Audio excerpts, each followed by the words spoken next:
Hi friends, welcome back to my channel.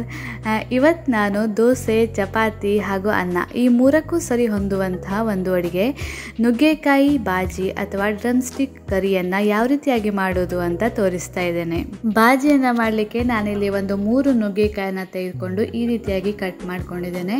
ನಂತರ ಒಂದು ಪಾತ್ರೆಯನ್ನು ತೆಗೆದುಕೊಂಡು ಪಾತ್ರೆಯಲ್ಲಿ ಆ ಹೋಳುಗಳನ್ನೆಲ್ಲ ಹಾಕ್ಕೊಂಡು ಹೋಳು ಮುಳುಗುವಷ್ಟು ನೀರು ಹಾಗೆ ಒಂದು ಸ್ವಲ್ಪ ಅರಿಶಿಣವನ್ನು ಹಾಕಿ ಇದನ್ನು ನಾವು ಸರಿಯಾಗಿ ಬೇಯಿಸ್ಕೋಬೇಕು.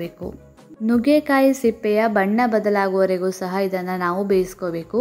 ನೋಡಿ, ಇಲ್ಲಿ ಇದು ಬೇಯ್ತಾ ಬಂತು. ಇಷ್ಟು ಬೆಂದಾದ ನಂತರ ಇದಕ್ಕೆ ರುಚಿಗೆ ತಕ್ಕಷ್ಟು ಉಪ್ಪನ್ನು ಹಾಕೋಬೇಕು. ಉಪ್ಪನ್ನು ಹಾಕೊಂಡಾದ ನಂತರ ನಾನಿಲ್ಲಿ 1 ಚಮಚ ಬೆಲ್ಲವನ್ನು ಹಾಕೊಳ್ತಾ ಇದ್ದೇನೆ. ಬಾಜಿ ಮಾಡಲಿಕ್ಕೆ ಬೇಕಾದಂಥ ಮಸಾಲೆಗೆ ನಾನಿಲ್ಲಿ 2 ಚಮಚ ಕೊತ್ತಂಬರಿ, 1 ಚಮಚ ಸಾಸಿವೆ, ಅರ್ಧ ಚಮಚ ಬಡೆಸೊಪ್ಪು, 1 ಚಮಚ ಜೀರಿಗೆ, ಹಾಗೆ 5-6 ಬೆಳ್ಳುಳ್ಳಿ ಹೆಸರುಗಳು, ಒಂದು ಸ್ವಲ್ಪ ಹುಣಸೆ ಹಣ್ಣು, ಹಾಗೆ ಒಂದು 10 ಒಣಮೆಣಸನ್ನು ತೆಗೆದುಕೊಂಡು ಅದನ್ನು 1 ಬೌಲ್ ಆಗುವಷ್ಟು ಕಾಯಿ ತುರಿ ಜೊತೆ ಹಾಕಿ ನುಣ್ಣಗೆ ರುಬ್ಕೊಂಡು ಮೊದಲೇ ಬೇಯಿಸಿಟ್ಕೊಂಡಿರುವಂತಹ ನುಗ್ಗೆಕಾಯಿ ಹೋಳುಗಳಿಗೆ ಹಾಕಿ ಚೆನ್ನಾಗಿ ಮಿಕ್ಸ್ ಮಾಡ್ಕೋಬೇಕು. ನಾನಿಲ್ಲಿ ರುಬ್ಕೊಂಡಿರುವಂತಹ ಮಸಾಲೆಯನ್ನು ಹೋಳುಗಳಿಗೆ ಹಾಕ್ಕೊಂಡಿದ್ದೇನೆ. ಹಾಗೆ ಮಿಕ್ಸಿ ಜಾರಿಗೆ ಒಂದು ಸ್ವಲ್ಪ ನೀರು ಹಾಕಿ ಅದನ್ನು ಸಹ ಈ ಬಾಜಿಗೆ ಸೇರಿಸ್ಕೊಳ್ತಾ ಇದ್ದೇನೆ. ನೋಡಿ, ನಾನಿಲ್ಲಿ ಇದನ್ನು ಇಷ್ಟು ತೆಳ್ಳಗೆ ಮಾಡ್ಕೊಂಡಿದ್ದೇನೆ.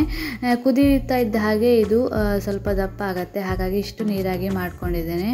ಇದಕ್ಕೆ ನಾವು ಕೊತ್ತಂಬರಿ, ಜೀರಿಗೆ, ಸಾಸಿವೆ, ಬಡೆಸೊಪ್ಪು, ಮೆಣಸು ಯಾವ ಮಸಾಲೆ ಪದಾರ್ಥವನ್ನು ಸಹ ಹುರಿದುಕೊಂಡಿಲ್ಲ. ಎಲ್ಲ ಮಸಾಲೆಯನ್ನು ಸಹ ಹಸಿಯಾಗಿ ಹಾಕ್ಕೊಂಡಿದ್ದೇವೆ. ನಂತರ ಇದಕ್ಕೆ ಒಂದು 8-10 ಕರಿಬೇವಿನ ಎಲೆಗಳನ್ನು ಹಾಕ್ಕೊಂಡಿದ್ದೇನೆ. ಹಸಿ ಮಸಾಲೆಯನ್ನು ಹಾಕಿರೋದ್ರಿಂದ ನಾವಿದನ್ನು ಒಂದು 5-6 ಕುದಿ ಬರುವವರೆಗೂ ಸಹ ಸರಿಯಾಗಿ ಕುದಿಸ್ಕೋಬೇಕು. ಕುದೀತಾ ಇದ್ದ ಹಾಗೆ ನೋಡಿ ಇದು ಸ್ವಲ್ಪ ದಪ್ಪಗಾಗ್ತಾ ಬಂತು. ನೋಡಿ, ಇದು ಇಷ್ಟ ಆದರೆ ಸಾಕು. ಈಗ ಫ್ಲೇಮನ್ನು ಆಫ್ ಮಾಡ್ಕೊಳ್ಳೋಣ.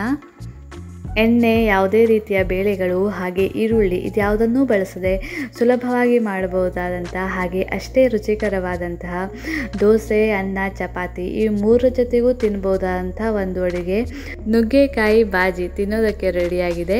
ಇವತ್ತಿನ ಈ ವಿಡಿಯೋ ನಿಮಗೆಲ್ಲರಿಗೂ ಕೂಡ ಇಷ್ಟ ಆಯಿತು ಅಂತ ಅಂದ್ಕೋತೇನೆ. ಇಷ್ಟ ಆಗಿದ್ದರೆ ಪ್ಲೀಸ್ ಒಂದು ಲೈಕ್ ಮಾಡಿ, ಹಾಗೆ ನನ್ನ ಚಾನೆಲ್ನ ಸಬ್ಸ್ಕ್ರೈಬ್ ಮಾಡ್ಕೊಳ್ಳಿ. ಮತ್ತು ಯಾರೆಲ್ಲ ನನ್ನ ಚಾನೆಲ್ನ ಸಬ್ಸ್ಕ್ರೈಬ್ ಮಾಡಿಕೊಂಡು ನೋಡ್ತಾ ಇದ್ದೀರಾ ಅವರೆಲ್ಲರಿಗೂ ಕೂಡ ಥ್ಯಾಂಕ್ ಯು ಸೋ ಮಚ್. ನಿಮ್ಮ ಅನಿಸಿಕೆ, ಅಭಿಪ್ರಾಯಗಳನ್ನು ಕಾಮೆಂಟ್ ಮೂಲಕ ತಿಳಿಸಿ, ಹಾಗೆ ಶೇರ್ ಮಾಡಿ. ಮತ್ತೆ ಮುಂದಿನ ವಿಡಿಯೋದಲ್ಲಿ ಸಿಗೋಣ. ಅಲ್ಲಿವರೆಗೂ ನಮಸ್ಕಾರ. Thank you for watching.